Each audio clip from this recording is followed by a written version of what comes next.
I've spent my whole life building this business from nothing. The fishing estates were once just a dream, a patch of land that I turned into something real, something that would last. I never expected much from life, but I've got wealth now, more than I ever imagined.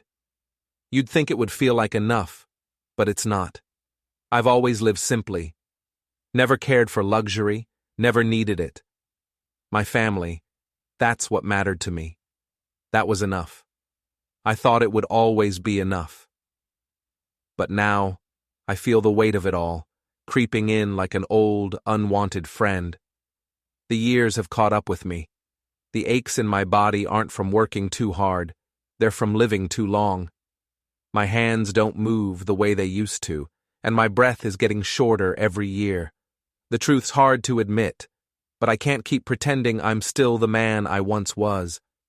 I've built this empire, but I can't manage it like I used to. And my family, well, that's changed too. I can't put my finger on exactly when it started, but I know I'm not the man they need anymore. My wife, Amanda, she's grown distant. I've tried to ignore it, tried to convince myself that it's just a phase, that we'll find our way back. But every time I look at her, it's like I'm seeing someone I don't recognize anymore. We've stopped talking, really talking. The distance between us grows every day, but I hold on to the hope that somehow, maybe, we can fix it.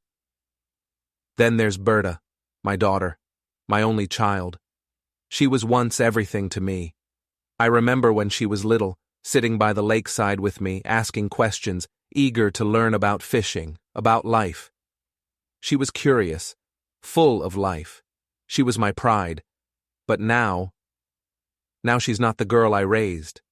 She's not that innocent child anymore. She's grown into someone I don't fully understand.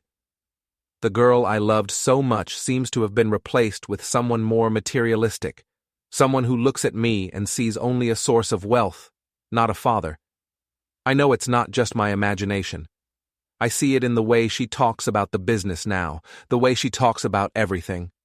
She doesn't care about the legacy, about the hard work it took to build it. She cares about the money, about the power. It deeply hurts me every time. I know she's grown distant, but I don't know how to fix it. I've tried to hold on, tried to reach out, but no matter what I do, it feels like I'm losing them both, Amanda and Berta. It's as if they've already moved on without me, and I'm just here, waiting for something to change. When I received the invitation to Berta's wedding, I felt a glimmer of hope. Maybe this would be the moment, the turning point. Maybe, just maybe, this would be the event that brought us all back together. I thought I could fix things. I thought if I gave her a generous gift, something to show that I still cared, maybe we could start over. I had a check for $500,000 in my pocket. I thought it might bridge the gap between us, make her see that I was still her father, still there for her. I showed up early, as I always do, trying to catch a moment with her before the ceremony. But when I entered the hall, it was empty. I stood there for a moment, confused. It didn't make sense. A wedding hall, set up and ready to go, but no one around. No guests, no bride. I called her, my heart pounding in my chest. "Berta?" I asked, my voice shaking, though I didn't mean it to. "Where are you?" "Oh, hi, Dad," she said, as if she were talking about something as trivial as the weather. "The ceremony was yesterday. You must have missed it." I froze, unable to comprehend her words. "Yesterday?" I repeated, disbelief spreading through me. "You mean the wedding was yesterday?" "Yeah," she said casually. "We just did a small ceremony. Didn't want to make a big fuss. You must have gotten the date wrong. It wasn't a big deal." I couldn't breathe. I stood in that empty hall staring at the chairs arranged neatly before me, at the decorations that should have been filled with joy but were now just remnants of a celebration I wasn't a part of. I didn't know what to say. I felt lost, like a stranger in my own life. "I see," I managed to say, though it felt like the words didn't come from me. I could hear the disappointment in my own voice, but I couldn't seem to stop it. Berta's voice came through the phone again. It was a small thing. We didn't want to bother you. You were probably busy anyway. Busy. I was busy. I had been busy, all right. Busy building this life, this business, for them, for her. And now I wasn't even worth showing up to her wedding. I hung up the phone. I don't know why I did it. I guess I didn't know what else to do. The anger and confusion were bubbling inside me, but mostly it was just sadness. Deep, crushing sadness. I stood there in that empty hall, feeling the weight of everything I had worked for, everything I had hoped for, slipping away. Berta had made it clear, in her casual indifference, that she didn't need me. She didn't even think it was important enough to tell me when the wedding was. To her, I was just an afterthought. I reached into my pocket and pulled out the check I'd written for her, the $500,000 gift. It had seemed like the right gesture, a sign of goodwill, something to mend the rift between us. But now, it felt like a joke. I ripped the check in half, the paper tearing loudly in the empty hall. I didn't even think about it. It was just the way I felt in that moment. Betrayed, alone, discarded. As the story unfolds, take a moment to like, subscribe, and write in the comments. Would you forgive them? Or walk away? As I walked out of the hall, the cold air hitting my face, I realized something. I was standing at the beginning of the end. The storm that had been quietly building for years had finally hit, and there was no going back. I left the hall, the ripped check still in my hand, feeling the weight of betrayal like a stone in my chest. The wedding that should have been a celebration was over before it ever really started. And with it, so was my hope. I don't know how long I stood there after I hung up the phone, staring at the empty chairs and the untouched wedding decorations. I felt like I was in some kind of dream, one where nothing made sense. Berta's words echoed in my ears, cold and dismissive. You must have gotten the date wrong. It wasn't a big deal. I tried to shake it off, but the weight of her indifference pressed down on me. I couldn't understand how she could be so casual about something that should have been important to her. The drive home felt long, endless. I could barely focus on the road. My mind was stuck on what had just happened. The hope I had held on to for so long, that one final chance to reconnect with my daughter, had been crushed in a matter of minutes. I thought about the check I had in my pocket, the one that was supposed to be a symbol of my love, my generosity.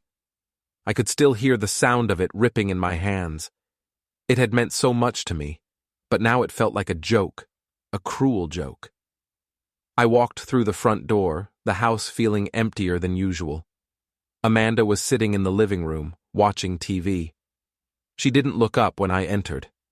I felt a sting of resentment, though I couldn't say why.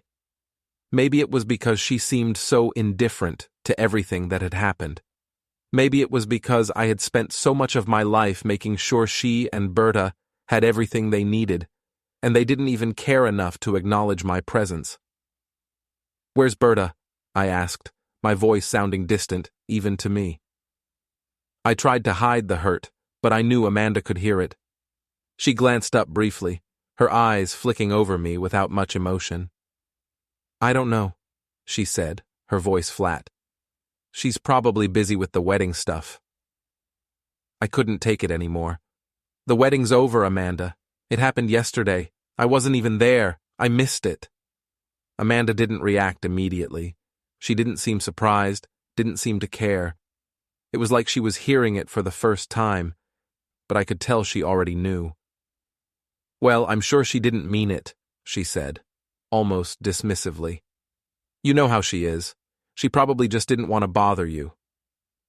The words hit me like a punch to the gut. They had both dismissed me. Both of them. My wife, my daughter, all the time I had spent working for them, for us, had come down to this: an empty wedding hall, a $500,000 check ripped in two, and a wife who couldn't even be bothered to care. "I can't do this anymore," I muttered, barely above a whisper. The realization settled in my chest like a stone. I've spent my whole life trying to give them everything, and this is how they repay me. I didn't know where the words were coming from, but once they left my mouth, it was like I couldn't stop them. The anger, the hurt, it had built up for so long that it was spilling out now, and I didn't know how to contain it. Amanda didn't answer. She just sat there, staring at the screen as if I hadn't said anything. Her indifference burned through me, but I couldn't find the strength to say anything more. That night, I couldn't sleep. My mind wouldn't shut off. I kept going back to the image of that empty hall, the quiet phone call, and Berta's voice, so casual, so distant. I could feel the years of tension between us, the growing gap that had started when she was younger, but had really started to show in recent years. It was like she was already gone, even though she was still here, still my daughter. The next morning I couldn't take it anymore. I knew I had to confront Berta. I couldn't let her think that what she had done was okay. I called her cell, but she didn't answer. I left a message, trying to keep my voice steady, but failing. Berta, we need to talk. I'm coming over. When I arrived at her place later that afternoon, she was sitting on the couch, looking at her phone. She didn't even look up when I came in. I stood there for a moment, taking in the scene. The place was neat, but it felt sterile, impersonal. It didn't feel like home. Berta, I said, my voice low, trying to keep the frustration from spilling over. I don't understand. Why didn't you tell me? Why didn't you let me be a part of the wedding? I'm your father, for God's sake. She didn't look at me. She just kept scrolling on her phone, her fingers moving quickly across the screen. I told you. It was small. You were busy. It wasn't a big deal. I felt a heat rise in my chest, but I kept it contained. A small ceremony? It was supposed to be important. I was supposed to be there. You didn't even care to let me know. Finally, she looked up, her eyes meeting mine. Dad, I didn't think it mattered to you. You're always so busy with the business. You didn't even show up for the other stuff. Why would this be any different? The words hit me like a slap in the face. It wasn't that she didn't care. It was that she didn't even think I was worth the effort. I had spent my whole life building something for her, for my family, and this was the thanks I got. I thought I was doing the right thing, providing for them, supporting them, but now it felt like it had all been a mistake. You don't get it, do you? I said, my voice trembling with anger. I've been here for you your whole life, and this is how you repay me? You don't even have the decency to tell me when my own daughter gets married. She shrugged, her face unreadable. I don't know what you want from me, Dad. It's done. It's over. I don't need a lecture. That was it. The anger I had been holding back exploded. I reached into my pocket and pulled out the check. The $500,000 I had planned to give her as a gift, a gesture of love, of hope that we could still make things right. I ripped it in front of her, the sound of the paper tearing sharp and final. You don't deserve this, I said, my voice cracking with disappointment. You don't deserve anything from me. I turned and walked out of her apartment, my heart heavy with the weight of it all. The check, the wedding, the hope I had held on to for so long, it all felt so meaningless now. I left the building empty-handed and broken. My family no longer deserved my trust or my generosity. They had made that clear. As I drove away, the weight of everything settled in. I had nothing left to give. I had tried to be the father they needed, the husband she wanted, but it was all gone now. And as I pulled away from the building, I knew it was the end. The days after the wedding incident felt like a blur, each one running into the next, the emptiness in my chest growing deeper. I couldn't stop thinking about what had happened. Every time I tried to shake it off, the weight of it would settle back on my shoulders. The wedding, the betrayal, the hope I'd held on to for so long, it all felt like a cruel joke. I kept asking myself where I went wrong. Had I been too focused on the business? Had I missed something? All those years of sacrifice, of building something for my family, and now it felt like it meant nothing to them. I thought back to the early days, when I first started the business. I didn't have much, but I worked hard, saved every penny, and built everything from scratch. I did it for my wife, my daughter, so they would have security, so they wouldn't have to worry. I wasn't chasing after wealth for the sake of wealth. I was doing it to give them a better life. But somewhere along the way, they stopped seeing it that way. My daughter, the one I raised, had turned into someone who saw me as just a means to an end. And Amanda, well, I had known for years that she wasn't the same person I married. But I had hoped, somehow, things would change. I thought we could fix it. But now, standing there in the wreckage of it all, I realized the truth. My family had already turned away from me long before I even noticed. Berta's wedding was just the final blow, the thing that made me see how much had already slipped through my fingers. I could feel the anger building in me, but it was no longer about them. It was about me, about protecting myself, my legacy, my future. I had given them everything, and they didn't deserve it. I spent a few days holed up in my office, going over everything, the business, my assets, everything I had worked for. It was all laid out in front of me, and the more I looked at it, the more I realized I couldn't just let it go on like this. I couldn't keep pouring everything into a family that had no interest in keeping it together. That's when I called Tim. Tim had always been the one person I could count on. He wasn't just my uncle, he was the one person who had always believed in me. He'd seen me through the toughest times, always there to offer advice, to help me keep my head above water. I knew he'd be the one person who would understand what I was going through, even if no one else did. I dialed his number, and it rang for a while before he picked up. "William," he said, his voice warm but with a note of concern. "How's it going?" I couldn't hold it in anymore. "It's over, Tim. It's all gone. I've been trying to fix things for so long, but they don't care. I don't know what to do." He didn't say anything for a moment. I could hear him breathing on the other end of the line, probably trying to figure out what to say. Then he finally spoke, his voice steady and calm. "William, you've done everything you can, but you can't fix people who don't want to be fixed. I hate to say it, but you've been putting your family's needs ahead of your own for far too long. It's time to think about yourself. It's time to think about your future." His words hit me like a punch. I had been so focused on trying to fix things, trying to make my family happy, that I had completely forgotten about myself. It was always about them. But now, after everything that had happened, I realized that they didn't deserve it. They didn't deserve any more of my time, my money, or my energy.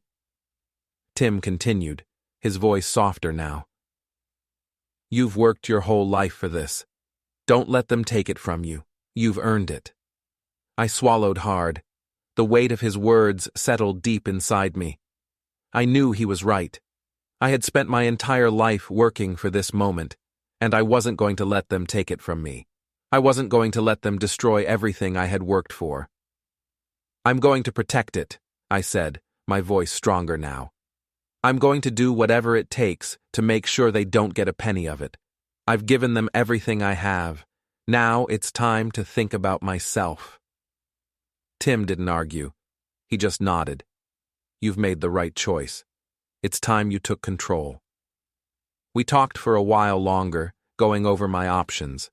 Tim helped me see things clearly, something I hadn't been able to do on my own. I didn't have to fight them with anger. I didn't have to keep trying to fix things that were beyond repair. I could take control of my life and protect what was mine. It was time for me to separate myself from them. It was time to stop giving them everything. I started making plans the very next day. I contacted my lawyers, began freezing my accounts, and started the process of securing my assets. I needed to protect everything I had built, everything I had worked for. I had no idea what would happen in the future, but I knew one thing for sure. I wasn't going to let my family destroy it. The hardest part, though, was knowing that I couldn't trust them anymore. I had spent my entire life believing that my family came first, that no matter what happened, they'd always have my back. But the reality was clear now. They had never had my back, and I was done being the fool. I knew I had to make some big decisions.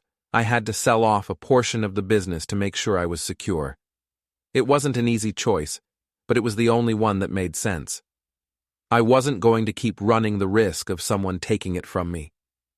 My future had to come first, and if that meant parting with some of what I had built, then so be it.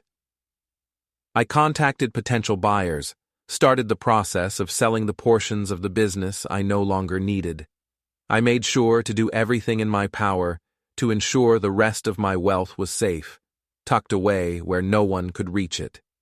And with each step I took, I felt a little lighter. I wasn't angry anymore. I wasn't sad. I was just resolute. I had made my decision, and there was no turning back. I had made my choice. I had decided to sell a part of the business, securing my future. The moment I took that step, I knew it was the point of no return. There was no going back to the family I once had, and I wasn't going to waste any more time trying to fix something that had already fallen apart. The future was mine now. The days after the wedding incident felt like a blur, each one running into the next, the emptiness in my chest growing deeper. I couldn't stop thinking about what had happened. Every time I tried to shake it off, the weight of it would settle back on my shoulders. The wedding, the betrayal, the hope I'd held on to for so long, it all felt like a cruel joke. I kept asking myself where I went wrong. Had I been too focused on the business? Had I missed something? All those years of sacrifice, of building something for my family, and now it felt like it meant nothing to them. I thought back to the early days when I first started the business.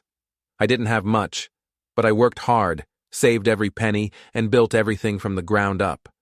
I did it for my wife, my daughter, so they would have security, so they wouldn't have to worry.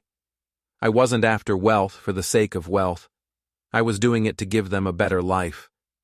But somewhere along the way, they stopped seeing it that way. My daughter, the one I raised, had turned into someone who saw me only as a means to an end. And Amanda, well, I had known for years that she wasn't the person I had married. But I had hoped, somehow, things would change. I thought we could fix it. But now, standing there in the wreckage of it all, I realized the truth. My family had already turned away from me long before I even noticed. Berta's wedding was just the final blow, the thing that made me see how much had already slipped through my fingers. I could feel the anger building in me, but it was no longer about them. It was about me, about protecting myself, my legacy, my future. I had given them everything, and they didn't deserve it. I spent a few days holed up in my office, going over everything, the business, my assets, everything I had worked for. It was all laid out in front of me, and the more I looked at it, the more I realized I couldn't just let it go on like this. I couldn't keep pouring everything into a family that had no interest in keeping it together. That's when I called Tim. Tim had always been the one person I could count on. He wasn't just my uncle, he was the one person who had always believed in me. He'd seen me through the toughest times, always there to offer advice, to help me keep my head above water. I knew he'd be the one person who would understand what I was going through, even if no one else did. I dialed his number, and it rang for a while before he picked up. "William," he said, his voice warm but with a note of concern. "How's it going?" I couldn't hold it in anymore. "It's over, Tim. It's all gone. I've been trying to fix things for so long, but they don't care. I don't know what to do." He didn't say anything for a moment. I could hear him breathing on the other end of the line, probably trying to figure out what to say. Then he finally spoke, his voice steady and calm. "William, you've done everything you can, but you can't fix people who don't want to be fixed. I hate to say it, but you've been putting your family's needs ahead of your own for far too long. It's time to think about yourself. It's time to think about your future." His words hit me like a punch. I had been so focused on trying to fix things, trying to make my family happy, that I had completely forgotten about myself. It was always about them. But now, after everything that had happened, I realized that they didn't deserve it. They didn't deserve any more of my time, my money, or my energy. Tim continued, his voice softer now. You've worked your whole life for this. Don't let them take it from you. You've earned it. I swallowed hard. The weight of his words settled deep inside me. I knew he was right. I had spent my entire life working for this moment, and I wasn't going to let them take it from me. I wasn't going to let them destroy everything I had worked for. I'm going to protect it, I said, my voice stronger now. I'm going to do whatever it takes to make sure they don't get a penny of it. I've given them everything I have. Now it's time to think about myself. Tim didn't argue. He just nodded. You've made the right choice. It's time you took control. We talked for a while longer, going over my options. Tim helped me see things clearly, something I hadn't been able to do on my own. I didn't have to fight them with anger. I didn't have to keep trying to fix things that were beyond repair. I could take control of my life and protect what was mine. It was time for me to separate myself from them. It was time to stop giving them everything. I started making plans the very next day. I contacted my lawyers, began freezing my accounts, and started the process of securing my assets. I needed to protect everything I had built, everything I had worked for. I had no idea what would happen in the future, but I knew one thing for sure. I wasn't going to let my family destroy it. The hardest part, though, was knowing that I couldn't trust them anymore.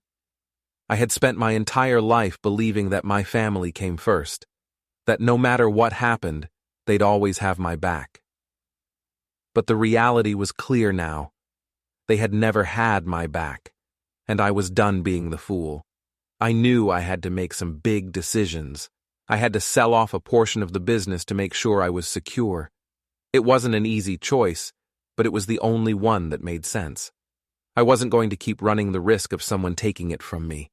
My future had to come first, and if that meant parting with some of what I had built, then so be it. I contacted potential buyers, started the process of selling the portions of the business I no longer needed. I made sure to do everything in my power to ensure the rest of my wealth was safe, tucked away where no one could reach it. And with each step I took, I felt a little lighter. I wasn't angry anymore. I wasn't sad. I was just resolute. I had made my decision, and there was no turning back. I had made my choice. I had decided to sell a part of the business, securing my future. The moment I took that step, I knew it was the point of no return. There was no going back to the family I once had, and I wasn't going to waste any more time trying to fix something that had already fallen apart. The future was mine now. I spent the next few days deep in thought, caught between anger and resignation. The decision to cut off my family to protect what was mine had been hard, but it was starting to feel like the only way forward. Yet something still gnawed at me, a feeling of deep unease, like there was something I hadn't fully confronted. The pieces were falling into place, but I had to face everything, completely and without any more illusions. Amanda. She had always been the one constant, the one person I thought would stand by me through everything. When we first met, I felt like we were partners in everything: life, love, and the future. We built this life together, or so I thought. It was hard to ignore the cracks, the distance that had formed between us over the years, but I convinced myself it was just a phase. I thought we were just going through a rough patch, that we could fix things, that I could make her see me again, the way she used to. But it was becoming impossible to ignore the signs anymore. The late nights, the sudden silence, the way she would pull away when I tried to talk. For months, I had been noticing things. Subtle things at first. Things I could explain away. But over time, I knew. Deep down, I knew. It was one evening, a few weeks after the wedding incident, that I finally found out the truth. I had come home earlier than usual, hoping to catch Amanda before she left for one of her meetings, as she'd been calling them lately. I hadn't expected her to be home, but I walked into the living room and saw her phone on the coffee table, face up. I don't know why I did it. Maybe it was my gut telling me something was off, or maybe it was just the years of doubt and suspicion building up inside me. But I picked up the phone, and that's when I saw it. Text messages. Dozens of them. All from the same man. A younger man, someone I didn't recognize. The tone of the messages, playful, flirtatious, was enough to make my stomach drop. But it was the last one that really hit me. I can't wait to see you tonight, baby. I've missed you. I felt my heart stop. For a moment, I just stood there, staring at the phone in my hands, not sure if I was seeing what I thought I was seeing. I tried to breathe, but my chest was tight, my mind racing, unable to process what I was holding. The evidence was right there in front of me, but I still couldn't believe it.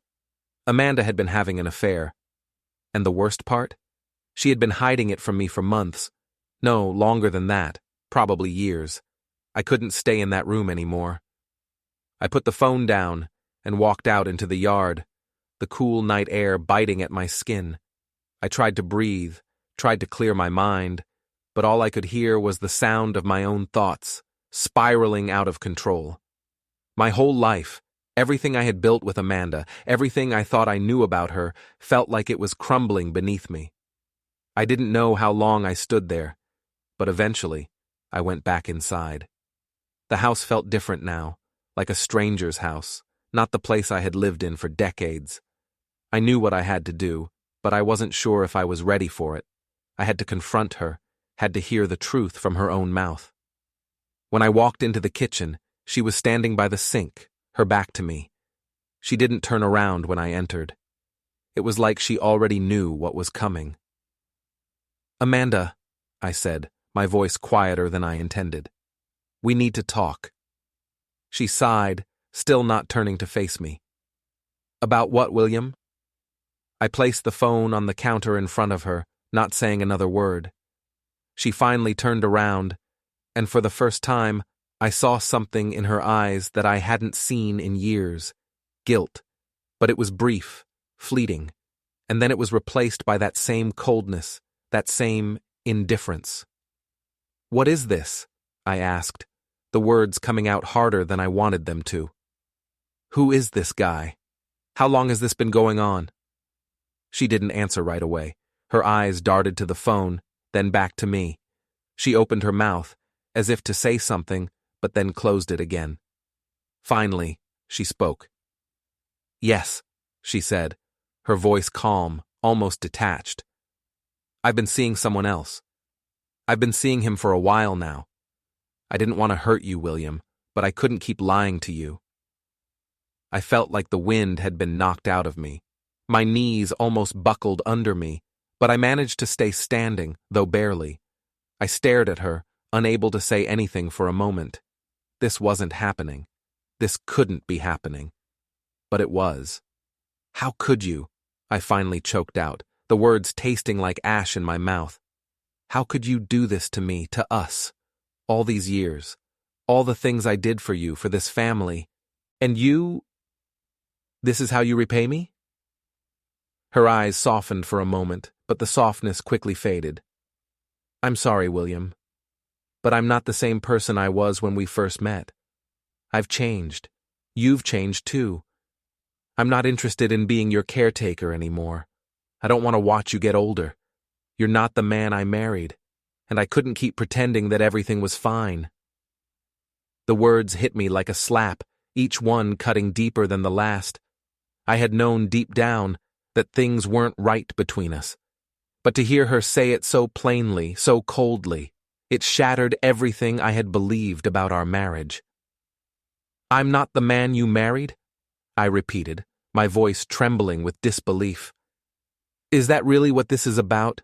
You left me for some younger guy because I'm getting older?" She didn't say anything to that. She didn't need to. The silence between us was all the answer I needed. I felt the walls closing in around me. The woman I had trusted, the woman I had spent my life with, had been lying to me for years. The betrayal stung deeper than anything I had ever felt. "Why didn't you just leave me?" I asked, my voice cracking. "Why drag this out? Why keep pretending?" Amanda shrugged, her eyes looking everywhere but at me. "Because I didn't know how. I didn't know what to do, and I didn't want to hurt you any more than I already had." "I think you've done enough damage," I said bitterly. I took a step back, trying to process everything, but the truth was too much. The anger, the pain, the sense of betrayal, it all mixed together in a cloud of confusion. I had loved her. I had tried to give her everything, and this was how she repaid me. "I don't think I can stay here anymore," I said, my voice low, barely above a whisper. This isn't my home anymore." "I understand," she replied, almost too calmly, like she had already accepted that I was done. I think we both knew this was coming. I turned and walked out, my legs feeling like lead. I had been betrayed in the worst way. The family I had worked so hard for, the life I had built, it was all gone. There was nothing left to salvage. As I drove away from the house, I knew I couldn't go back. The betrayal ran deeper than I had ever imagined. Amanda's affair wasn't just a betrayal of me, but of everything we had built. And I realized, with sickening clarity, that the only way forward was to sever ties completely. There was no coming back from this. The days after I confronted Amanda were a haze of confusion, pain, and disbelief. I thought about leaving the house, but I couldn't bring myself to do it just yet. It was too soon, too raw. The thought of walking away from everything I had built, from the life I'd shared with her, was unbearable. But, at the same time, I knew it was inevitable. I couldn't stay in that house, not anymore. It wasn't mine anymore. It hadn't been for a long time. But while I was drowning in my own hurt, Berta was already making her move. I didn't see it coming, not at first. She was always good at hiding her true intentions, playing the dutiful daughter when it suited her, acting like she cared when all she really cared about was getting her hands on what was mine. It started innocently enough, at least, that's how she made it seem. She called me one afternoon, her voice as sweet as ever, asking if we could sit down and talk. "It's important, Dad. We need to discuss the future." I knew what she was going to say before she even said it. I should have seen it coming. After everything that had happened with Amanda, Berta's sudden concern felt too much like manipulation, but I agreed to meet her anyway. When I arrived at her place, she was waiting, sitting in the living room with a smile plastered on her face. She looked the same as ever, pretty, poised, like everything in her world was fine. But I could see the flicker of calculation in her eyes. I could see that she was about to play her hand. "Dad, I've been thinking a lot about the business," she began, her voice soft but firm. "You've worked so hard for all these years, and it's only fair that I take over now. You can't keep running it forever. It's time for me to step in, to carry on the legacy." I felt a chill in the air. "Berta," I said, trying to keep my voice steady, "I'm not ready to hand over the business. I've worked too hard to just give it to you. You don't understand what it takes to keep it running. It's not just a business. It's my life's work." She looked at me then, her expression a mixture of concern and impatience. "I know you've worked hard, Dad, but I need this. I need control. I can't keep living like this, wondering if I'll have enough. The future's uncertain. You're not going to be around forever. What happens to me when you're gone? What will I have then?" Her words hit me like a punch to the gut, but I didn't show it. She was good. She knew exactly how to twist the knife. She was playing on my guilt, making me feel like I owed her. She was using everything I had taught her about responsibility and family against me, flipping it into a weapon. "I've always planned to take care of you," I said, the words bitter on my tongue. "But this business, Berta, it's not just something you inherit. It's something you build, something you earn. It's not a handout." She leaned forward, her voice dropping to a more persuasive tone. "But you know I can handle it, Dad. I know I can. You taught me everything I need to know. And if you help me, if you give me control, I can make sure everything stays secure. I can make sure the business thrives after you're gone. I'm your daughter. You owe me this." The words, "you owe me," hit me harder than I expected. I'd spent my life building this business for her, for Amanda, for my family. I had sacrificed everything, my time, my health, my own happiness, to give them a better life. And now, she was sitting here, demanding it from me, as if it were something she was entitled to. "You think I owe you?" I asked, my voice rising now. "Berta, you think because you're my daughter, you just get to take everything I've worked for?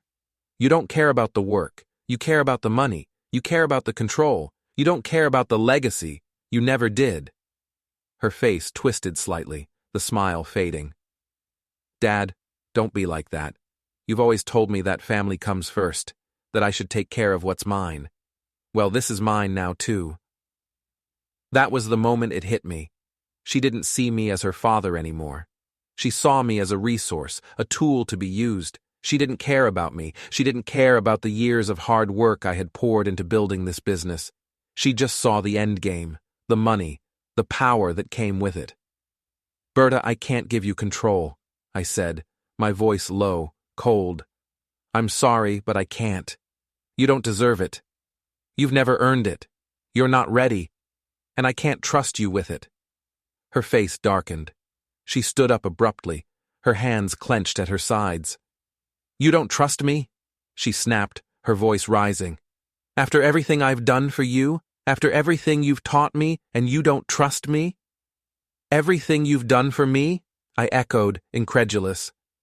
"You've been manipulating me, Berta. You've been playing me for years, and you think I don't see it?" The silence between us felt like it was suffocating me. She looked at me, her eyes filled with a mix of disbelief and anger. She was angry now, but I could see the desperation underneath. She needed this. She thought she was entitled to it. "Fine," she said, her voice tight, controlled. "If that's how you feel, then I'll find another way. But just know this, Dad. If you won't help me, you'll regret it. I'll make sure you do." I didn't respond. I couldn't. I stood up, my heart pounding in my chest. I felt the weight of everything we had discussed hanging in the air between us. There was no going back now. I had made my decision. Berta had made hers, and it was clear that neither of us was willing to budge. I left her apartment without another word, but as I walked away, I couldn't shake the feeling of betrayal. She wasn't my daughter anymore, not the daughter I thought I had raised. She was someone else now, someone who only saw me as a means to an end. The truth hit me harder than I thought it would. My daughter wasn't interested in me for who I was. She was only interested in what I could give her. She had played me all these years, and now I had to protect myself from her. I couldn't let her take what was mine. Not anymore. The days after my confrontation with Berta felt like a slow crawl through the mud. I had tried to tell myself that this was just another phase, another challenge in the ongoing saga of our broken family. But deep down, I knew I was wrong. This wasn't just a bump in the road, it was the end. The end of something I had spent my entire life building. The end of the family I had always hoped would come together, even after all the cracks had formed. A few weeks after our last conversation, the first sign of what was to come hit me like a punch in the gut. I had just finished up some paperwork at my desk when I saw the letter. It was an official court notice, delivered with that all-too-familiar sense of finality that comes with a lawsuit. I didn't need to open it to know who it was from. I could tell just by looking at the envelope. It was Berta. The letter was short and to the point. Berta was suing me. She was claiming that I was too old and too ill to manage the business, and that she was entitled to take control. It wasn't just about the business anymore, though. She was saying that I wasn't capable of running it, that my health had deteriorated to the point where I was no longer fit to lead. She was framing it as if she was doing me a favor, stepping in to take care of things when I could no longer do it myself. Reading the letter made me seethe with anger. The nerve of her. She had always been good at playing the role of the concerned daughter. But this was something entirely different. This was a direct attack, a bold grab for power, and it was clear that she wasn't going to stop until she got what she wanted. She had no regard for me, my legacy, or anything else I had worked so hard to build. All she saw was an opportunity, and she was determined to seize it, no matter the cost. I stared at the letter for what felt like hours, but I couldn't bring myself to react. I was too angry, too hurt. The business I had built, the life I had built, it was all being threatened by the one person I had trusted the most, the person who was supposed to inherit everything, the person who I thought would carry on my work, my legacy. But she didn't care about any of that. She just wanted control. She wanted the power. I took a deep breath and set the letter aside. I knew what I had to do. I couldn't let her take everything from me. I couldn't let her win. I reached out to Tim. He had always been my rock, the one person I could rely on no matter what. When I called him, his voice was steady and calm, just like I needed it to be. "William," he said, his tone already knowing what was coming. "What's going on?" "I'm being sued," I said flatly. "Berta, she wants control of the business. She's claiming I'm too old and sick to run it."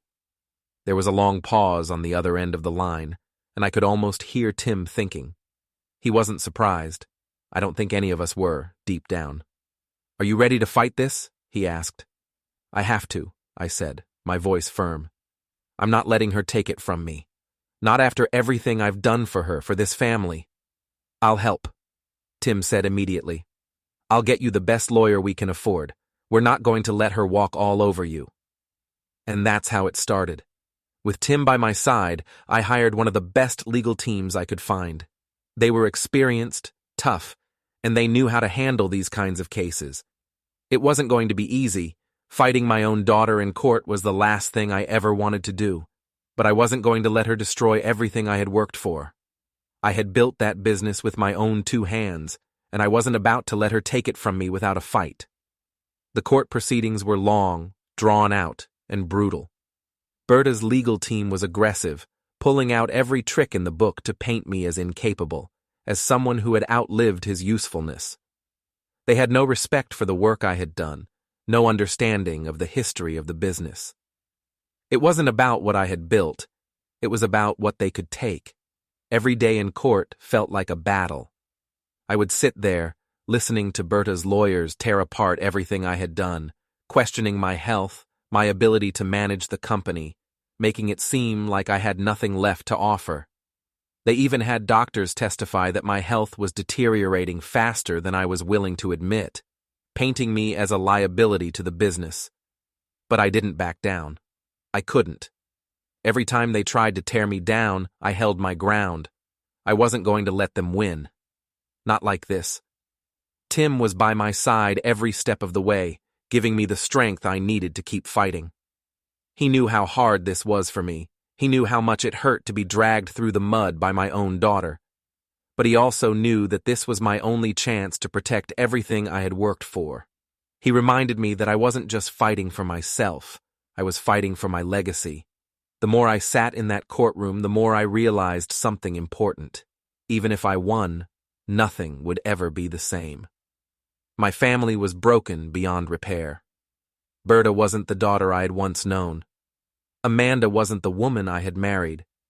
They had both betrayed me in ways I couldn't even begin to process. Winning this case wasn't going to fix that. But I didn't care anymore. I had to protect what was mine. That was all that mattered now. The days blurred together as the trial dragged on. There were moments when I thought about walking away, when I thought about giving in and letting Berta take control. But I knew I couldn't. I couldn't let her take everything I had built. I couldn't let her tear apart the legacy I had spent my whole life creating. Finally, the trial came to an end. We were waiting for the judge's decision. The tension in the air was unbearable. I didn't know what to expect.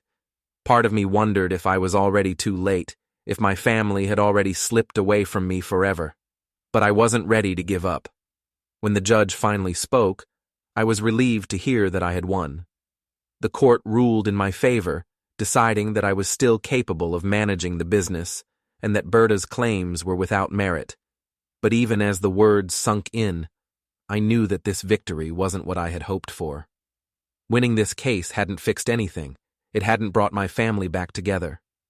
It hadn't healed the wounds that ran too deep to be patched up by a courtroom decision. The legal battle had intensified, and I had won. But as the verdict was read, I realized that even if I had won this fight, it didn't matter anymore. My family was broken beyond repair, and I had to accept that. The only thing I could do now was protect myself and make sure I didn't lose everything I had worked for. The fight had become about survival, not reconciliation. I had spent weeks wrestling with the decision, weighing my options, and wondering if I was doing the right thing.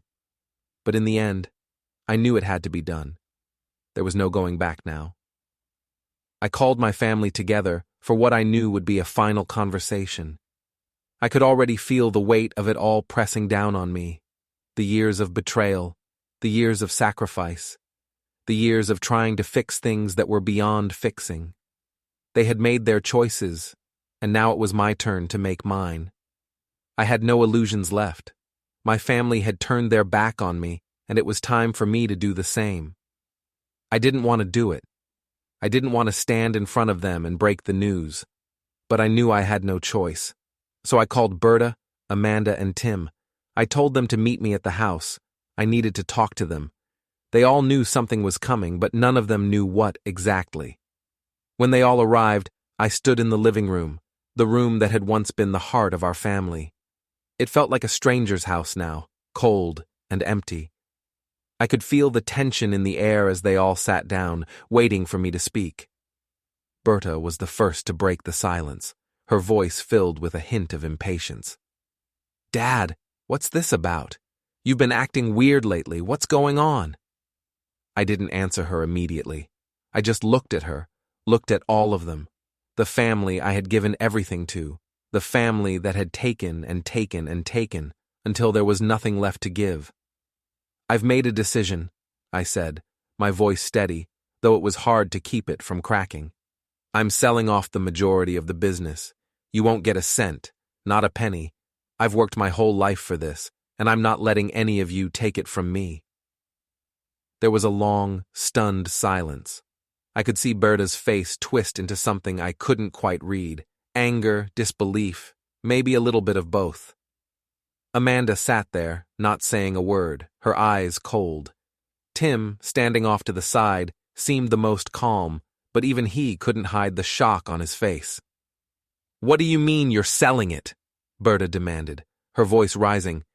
"Dad, you can't just sell everything. You can't take this away from me. I've worked hard for this too. This is my future." I shook my head. "No, Berta. You've worked hard to manipulate me. That's not the same thing. I won't let you have control over what I've built. Not anymore." Her eyes flashed with anger, but I could see something else there too. A flicker of fear. She had always thought she could have it all, that she could just take what she wanted. But now it was slipping away from her, and she didn't know how to handle it. "Why are you doing this?" Amanda finally spoke, her voice sharp and accusing. "You're just going to walk away from everything we've built? From our family?" I looked at her, really looked at her for the first time in years. I could see the hurt in her eyes, but I could also see the selfishness. It was always about her, always about what she wanted. She didn't care about what I had worked for, what I had given.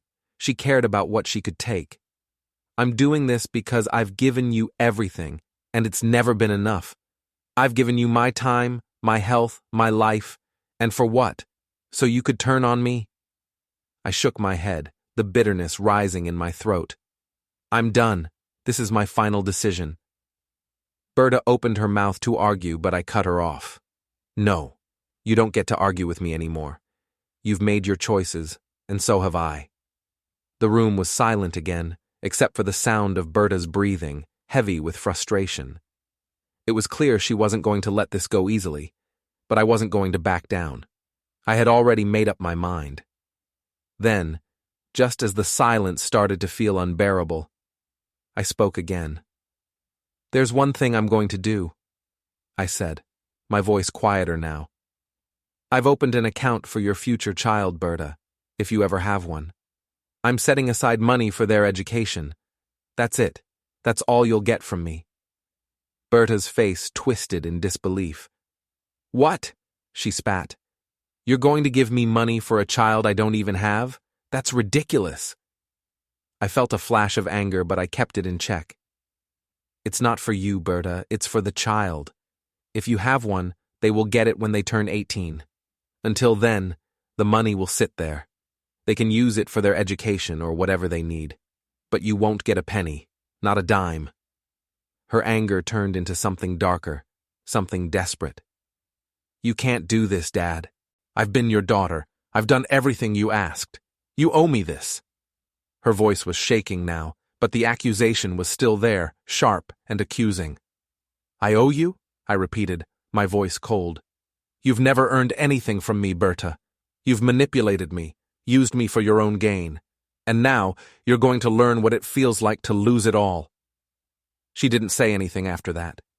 She just stared at me, her eyes wide with shock, and I knew that she was finally starting to understand. She had lost. There was no more money, no more business, no more future handed to her on a silver platter. "I don't care what you think," I said, turning away from them all. "I'm done. I've severed all ties with this family, and I won't look back." I walked out of the room, not waiting for them to respond. I could hear the murmurs behind me, the sound of their voices rising, but it didn't matter anymore. It was too late for apologies. It was too late for anything. The family I had tried so hard to keep together was gone. There was no fixing it now. I had made my decision, and I wasn't going to change it. I had made my choice, and now it was time to live with it. The room was left in stunned silence as I walked away, my decision final. There was no going back now. I had severed all ties with my family, and there would be no reconciliation. The business, the wealth, it was mine, and mine alone. My family no longer had a place in my life. They had made their choices, and now I had made mine. The days after my final decision felt like a slow descent into a new reality. I had cut ties with my family, and while part of me was relieved, another part still couldn't shake the feeling that something wasn't over yet. There was still the shadow of Berta hanging over me, the knowledge that she was going to fight me every step of the way for what she thought she deserved. I'd made my choice to sell off the business and lock everything down. I was determined to protect myself and what I had left, but I knew she wasn't going to give up easily. The legal battle had been dragging on for months, each day a bitter reminder of the brokenness of my family. The more I saw Berta's legal team working their angles, the more I understood just how far she was willing to go. But I had a feeling she had more up her sleeve. She was always playing the long game, always calculating. Then came the bombshell. It was a few weeks after the court had ruled in my favor, and I was moving forward with my plans to secure everything I had.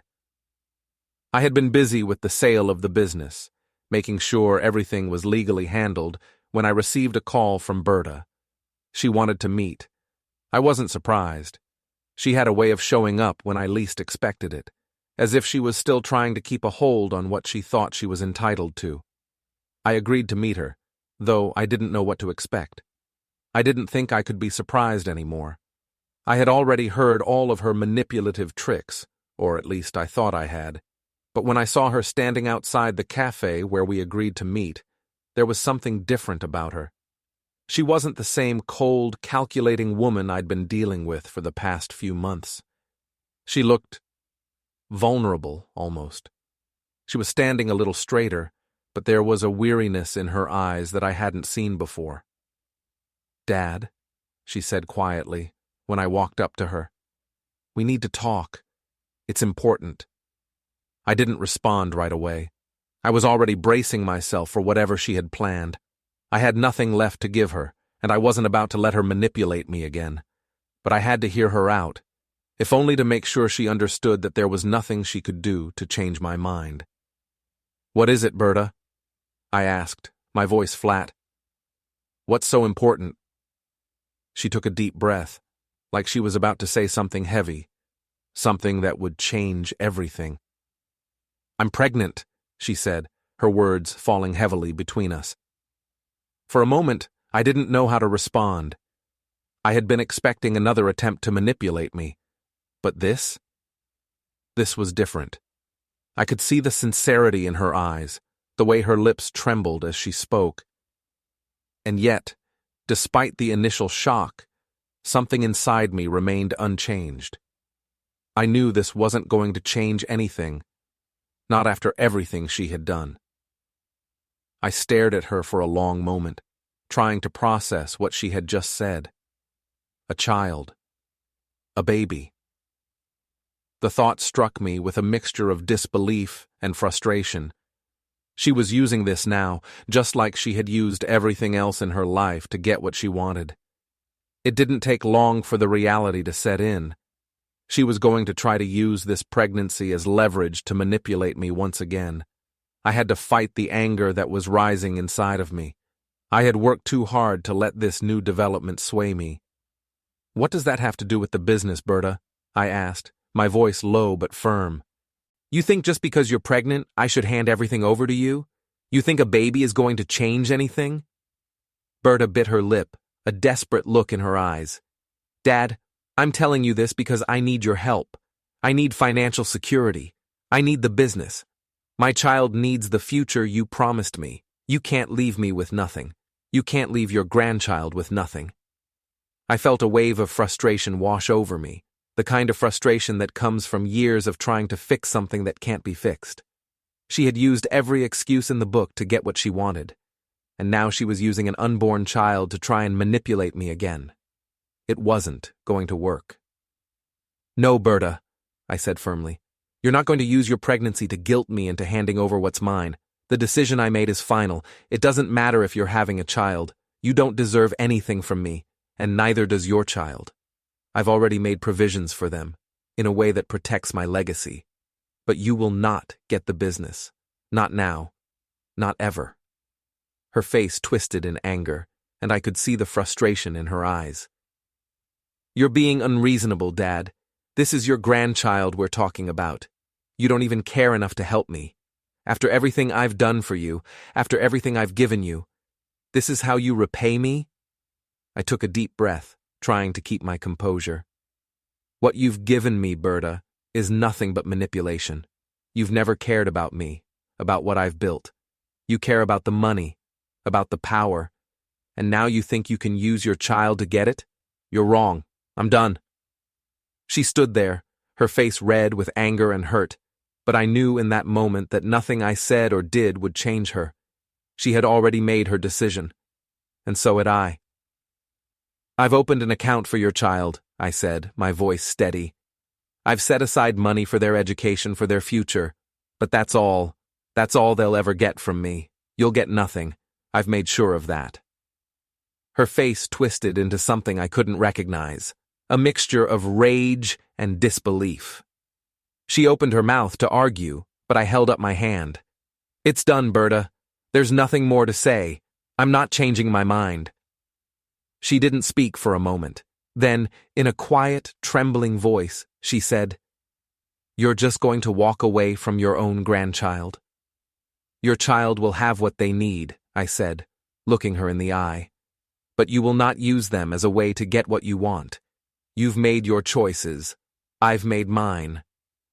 Berta's eyes filled with tears, but there was no sorrow in them, only anger and a deep sense of betrayal. I had taken everything from her, and in that moment, I realized that I had lost her forever. The daughter I once knew, the one I had tried so hard to save, was gone.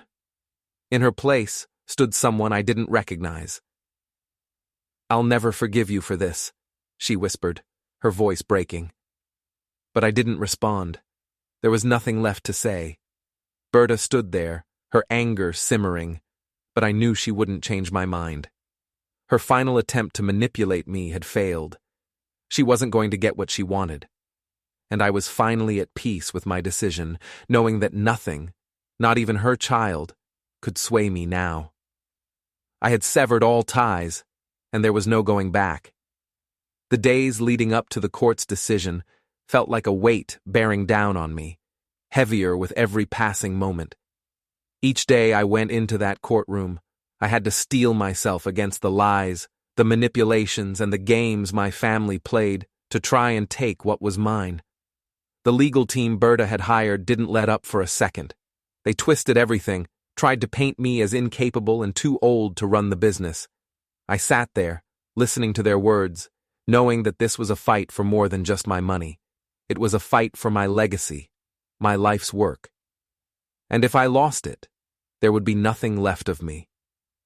I hadn't thought much about winning, at least not in the way I had expected.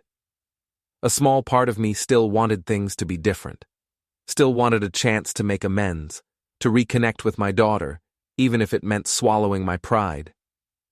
But I knew it wasn't possible. Not anymore. Berta had made her choices. Amanda had made hers. They weren't just fighting for the business. They were fighting for control over me, and I had to make sure they didn't win. The day of the verdict, I sat quietly in the courtroom. My heart was heavy, my mind consumed with what came next. Even if I won, what would I have left? Berta wouldn't come back to me as my daughter. Amanda wouldn't be the wife I once knew. There was nothing left to fix. They had already burned those bridges. The judge's voice rang out through the courtroom, cutting through my thoughts. After careful consideration, the court finds in favor of the defendant, William Harris.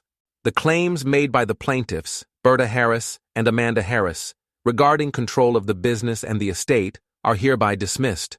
Mr. Harris retains full control of the business and all related assets. I didn't feel relief. I didn't feel joy. All I felt was the weight of it all. The years of effort, of sacrifice, of trying to keep something that was never meant to be kept together. I had won, but at what cost? I stood up slowly, my legs stiff from sitting for so long. The room was buzzing with murmurs and whispers, but I couldn't hear them. I couldn't focus on anything except the fact that I had won. It was over.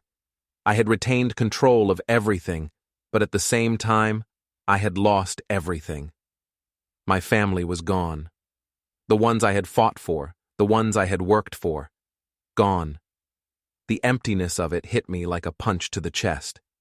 The lawyer who had been working with me gave me a nod of approval, but I didn't return it. It didn't matter anymore. This victory was hollow. It was like winning a battle and losing the war. I left the courtroom without saying a word to anyone. I didn't need to. There was nothing left to say. My victory, though legally final, felt more like a defeat. Back at the house, I sat alone in the living room, the silence pressing in on me. My family, the people I had given everything for, were gone.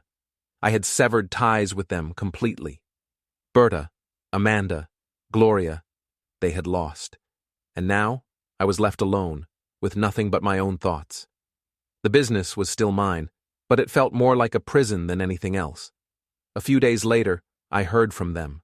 The calls started coming in, first from Amanda, then from Berta, then from Gloria. They were furious, of course. They had expected the court to rule in their favor, and when it didn't, they were stunned. Their sense of entitlement had blinded them to the reality that I would never give in. They tried to plead with me, but I didn't pick up the phone. I wasn't interested in hearing their excuses, their apologies. There was nothing left to salvage. A few weeks after the court's decision, Berta showed up at the house unannounced. She stood there at the door, looking at me like she had something to say, something that might change everything. But it wouldn't. I knew that before she even opened her mouth. "Dad," she said quietly, her voice shaking just a little. "We need to talk. This has gone too far. You can't just cut us out of your life like this. We're your family. We deserve more than what you've given us." I didn't respond right away. I just stared at her, taking in her angry face, the face of the daughter I had loved. But she wasn't the same person anymore. She was no longer the little girl who had sat beside me on the lake. She had become someone else, someone I didn't recognize. "Berta," I said finally, my voice steady but firm. "I've made my decision. There's nothing more to say. I've given you everything, and you've taken it all. But it's over now. There's no going back." She opened her mouth to argue, but I didn't let her. "No, Berta, I'm done. You've made your choices, and I've made mine. You won't get a single cent from me, not now, not ever." Her eyes flashed with anger, but there was something else in them too, a deep hurt, maybe even regret. But I didn't care anymore. I had to let go, for both our sakes. She stood there for a moment, and I could see her trying to figure out if there was another way to manipulate me, another angle she could play. But there wasn't. Not anymore. I had been used enough. "Goodbye, Berta," I said, and without waiting for her to respond, I closed the door. I knew she wouldn't give up easily. None of them would. But I also knew something else. This was my final decision.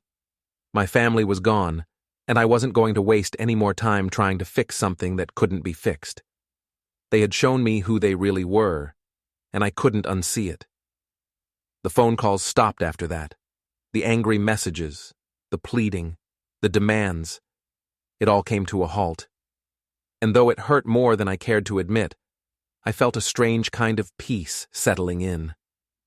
The weight on my shoulders lightened, even as the emptiness in my heart grew. I had won the court battle, but it came at a cost I wasn't prepared for. My family, the ones I had worked so hard for, were gone. They had been cut off completely. And as much as I had fought for this victory, it felt like I had lost everything that mattered. The victory was bittersweet, a hollow win in a war that had already destroyed everything I had once held dear. The days after the court ruling felt like a slow march toward something inevitable, something I knew I had to do but had put off for far too long. There was no more pretending, no more hoping things would get better, that my family would come to their senses. I had fought for so long to keep the business intact, to preserve the legacy that I had worked my whole life to build. But I knew now that nothing was worth sacrificing my peace of mind. Nothing was worth sacrificing what little was left of me. The decision had been made. I had severed ties with Berta, Amanda, and Gloria, but it wasn't enough to just walk away from them. I had to leave everything behind. The house, the business, the memories, none of it would hold me back anymore. The only thing left was moving forward. I sat in the living room, staring at the empty walls. The house that had once been filled with laughter, with life, now felt cold and foreign. The years of good intentions, of trying to make a family out of broken pieces, had led me here. Alone, betrayed, and finally free. But it didn't feel like freedom. It felt like emptiness. I had given everything to them, to the business, to the idea of family.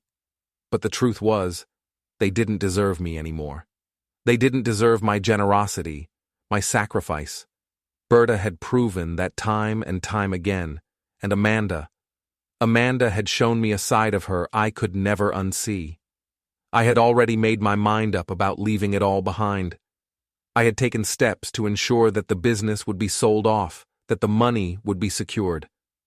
But before I walked away, before I finally closed this chapter of my life, there was one last thing I needed to do. I had set aside money for Berta's child, if she ever had one. It wasn't much, but it was something. It was my final act of generosity, my last gift to the family I had once loved. But that money would not be available to her until the child turned 18, not a penny sooner. I had already made sure that the account was in place, that it would be there for the child's education or whatever else they needed when they were old enough to understand the value of what had been given to them. I knew Berta would hate that.